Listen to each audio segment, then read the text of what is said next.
네, 비상계엄 사태가 탄핵 정국으로 이어지면서 이 주식부터 환율까지 금융시장이 그야말로 요동치고 있습니다. 해외 전문가들은 이번 사태를 어떻게 바라보고 있을지 국제경제부 정윤규 기자와 함께 살펴보겠습니다. 네, 어서 오십시오. 네, 안녕하십니까. 네, 지금 우리 정세에 대해서 이제 해외에서도 관심들이 많은데 이제 경제 전문가들 같은 경우는 이번 사태를 좀 어떻게 보고 있죠? 네, 당초 해외 경제 전문가들은 이번 사태가 그냥 해프닝으로 끝날 것으로 여겼었습니다. 네네. 지난주 윤석열 대통령의 비상계엄령이 국회의 발빠른 움직임으로 해제됐을 때만 해도 이번 사태가 해프닝으로 끝날 것으로 여겼었던 건데요. 네. 하지만 주말에 국회의 윤석열 대통령 탄핵안 처리가 무산되고 정치 혼란 정국이 계속되면서 우리 경제를 바라보는 시각도 점점 심각해지고 있습니다. 네. 미국 경제지 포브스가 내놓은 분석이 대표적인데요. 포브스지는 한국이 97년 IMF 금융위기 이후 지난 27년간 부단히 노력해온 성과가 이번 계엄 사태로 무너졌다고 일침을 가했습니다. 네네. 이제 투자자들은 현대 아시아의 계엄령 국가를 떠올릴 때 인도네시아와 미얀마, 필리핀, 태국에 이어서 이제 한국을 생각하게 됐다고 말했고요. 한국의 대외적 평판이 약화했다고 분석했습니다. 네. 우리나라의 경제 전망에 대해서도 비관적인 분석을 내놨는데요. 윤석열 대통령의 이기적인 계엄 사태에 대한 비싼 대가는 한국의 5,100만 국민들이 시간을 갖고 분할해서 치르게 될 것이라고 했고요. 네. 이번 계엄 사태는 한국의 GDP 킬러가 될 거라고 꼬집었습니다. 내년 한국 경제는 도널드 트럼프 당선인의 재집권과 중국의 경기 침체 등으로 가뜩이나 어려운 상황인데 한국 정부가 신속히 대응할 거란 전망은 사실상 사라졌다고 분석했고요. 네. 코리아 디스카운트 현상은 더 심화될 것으로 내다봤습니다. 네, 한국을 계엄령 국가로 인식하게 됐다. 뭐 이 한 줄이 뭐 다 요약을 해주는 것 같습니다. 또 글로벌 투자은행 업계 생각도 들어보면요. 네, IB의 경고도 잇따르고 있습니다. 네네. 모건 스탠리는 우리나라의 불확실한 정책 환경을 고려할 때 탄핵 가능성과 대통령 교체는 경제 전망에 대한 우려를 증폭시킬 거라고 짚었고요. 내수 투자 활동의 하방 리스크는 더 커질 거라고 예상했습니다. 네. 골드만삭스는 한국 경제가 지난 박근혜 전 대통령 탄핵 때와 달리 트럼프 2기 행정부의 불확실성과 맞물려서 위험성이 더 크다고 진단했습니다. 네. 또 골드만삭스는 수출 둔화와 디램 가격 하락과 함께 한국 기업의 실적 하향 리스크가 계속될 거라고 전망했고요. 경제 정책의 불확실성이 높아진 상황에서 펀더멘털은 당분간 개선되기 어려울 것으로 보인다고 지적했습니다. 네. 또 홍콩계 CLSA는 당초 내년 한국 주식에 대한 투자액을 크게 줄여야 한다는 의견을 제시했었는데요. 네. CLSA는 계엄 사태 이후에 이 조정을 며칠 더 앞당긴다면서 사실상 한국 주식을 빨리 팔아야 한다고 조언했습니다. 네, 뭐 코리아 디스카운트가 심해질 거라는 분석들이 좀 많네요. 그리고 대통령 탄핵안 표결이 이제 한번 무산 되긴 했는데 그래도 종국에는 대통령이 탄핵될 수밖에 없다 이런 확신에 찬 주장이 나왔다고요. 네, 그렇습니다. 97년 외환위기를 예견했던 세계적인 투자 전략가 데이비드 로치, 인디펜던트 스트래티지 창업자는 지난 4일 한국 국회가 만장일치로 계엄령 해제 결의안을 통과시킨 직후에 보고서를 내놨는데요. 네네. 그는 계엄령 사태가 한국 기준으로도 너무 터무니없는 차잔 속의 쿠데타였다 이렇게 평가를 했고요. 네. 윤 대통령은 곧 탄핵될 거라고 분석했습니다.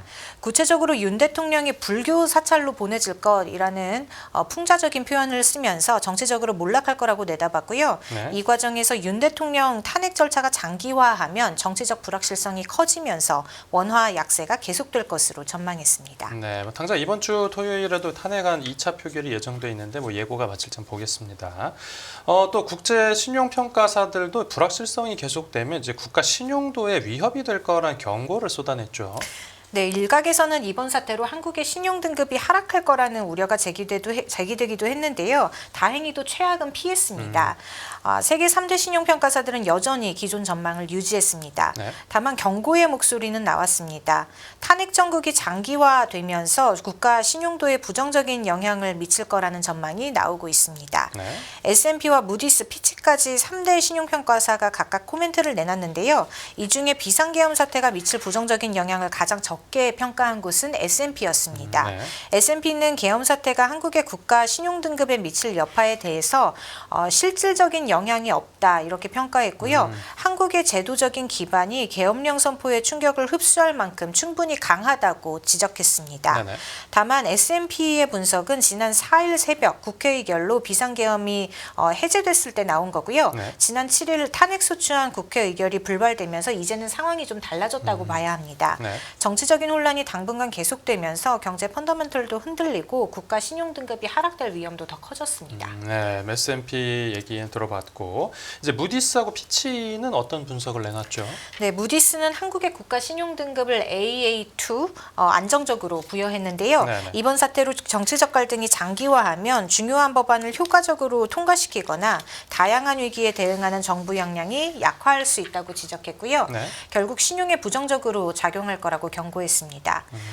또 다른 3대 신용평가사인 중 한 곳인 피치도 정치 리스크가 장기화할 경우에 신용도 하방 압력이 커질 수 있다고 짚었는데요. 네. 피치는 한국의 국가 신용 등급을 AA- 안정적인 수준으로 평가해 왔고요.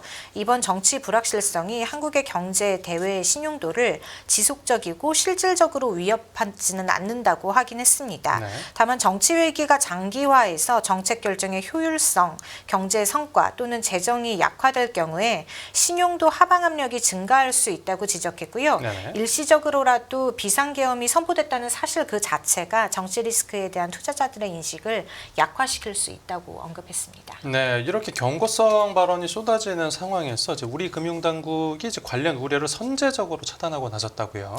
네, 주요 경제부처는 관계기관과 접촉면을 활발히 늘리고 있습니다. 네. 이렇게 신속하게 대응하고 있다는 점은 그래도 긍정적인데요.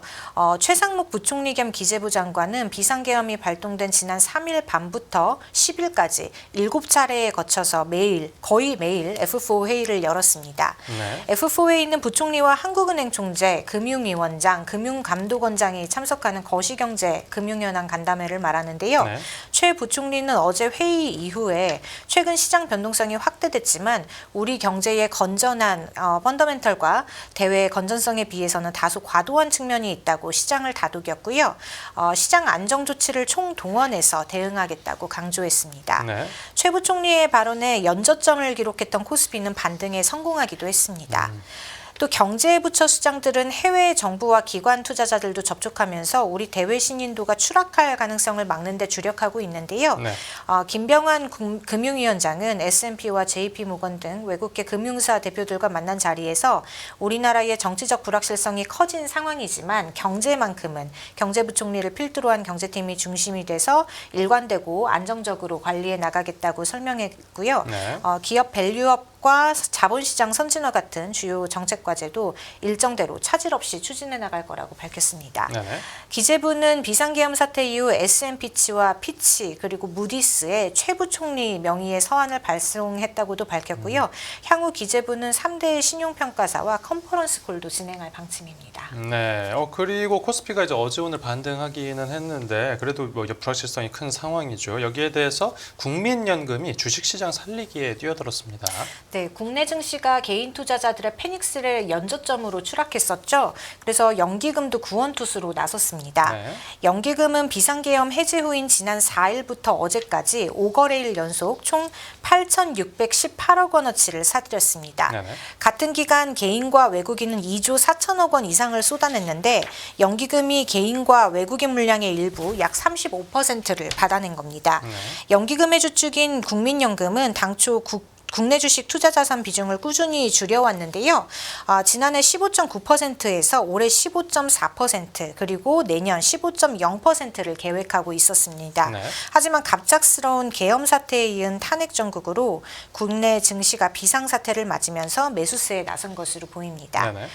골드만삭스는 국민연금의 상당한 해외 자산에 대해서 긍정적으로 평가했는데요. 국민연금이 갖고 있는 상당 규모의 해외 자산이 외환 시장과 증시를 지원하는 데 도움이 될 것으로 분석했고요. 네.